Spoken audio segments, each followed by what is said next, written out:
مع بعض الطحينه من كوبايه زيت وكوبايه سمسم وكوبايه دقيق، عملنا طحينه حلوه جدا.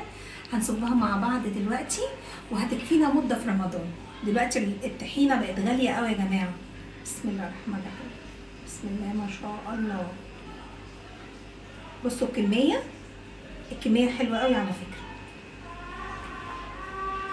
والسمك بتاعها جميل. انت بقى السمك ده تقدري تلعبي فيه. انا بالنسبه لي السمك ده كويس. انت عايزاها اتقل من كده كتري فيها دقيق، لكن انا عملتها بنسب متساويه.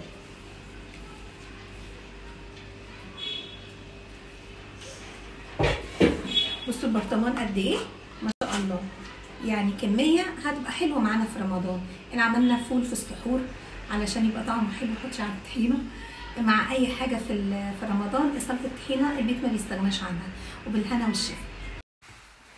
احنا هنا معانا كوبايه دقيق، كوبايه سمسم، كوبايه زيت، ذره ملح.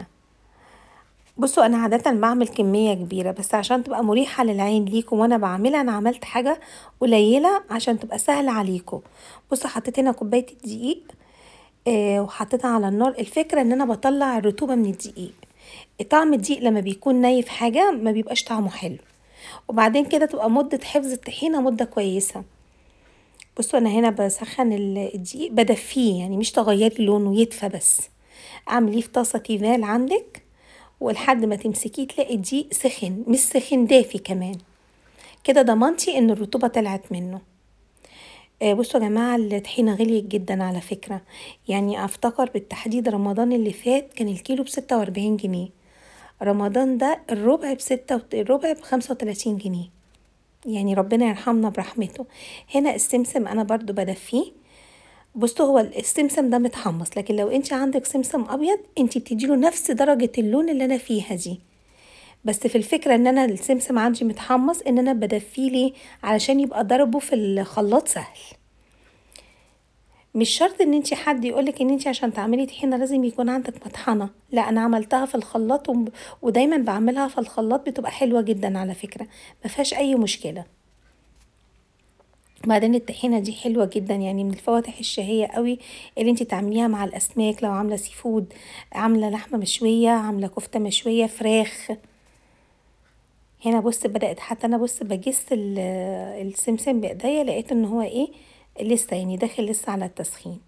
بمجرد ما يسخن نزليه، خد درجه الحراره اللي هي ملائمه ليكي ومناسبه، نزليه من الطاسه عشان ايه ما ياخدش درجه حراره اسخن من كده. حطينا هنا على دقيق الملح.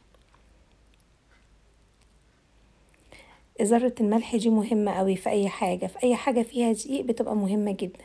هنا هحطه في الخلاط وهضربه كويس. بصوا نزلي السمسم لاخر سمسمية. بعد الغلاء اللي احنا فيه ده اوعي تسيبي سمسمة حتى. هضربه هنا في الخلاط. هضرب السمسم لوحده الاول في الخلاط. خلي بالك كل شوية تفصلي الخلاط وتنزلي اللي في جوانب الشفشق الخلاط. بصوا هو كويس ما شاء الله، بيتضرب كويس جدا وبينعم قوي.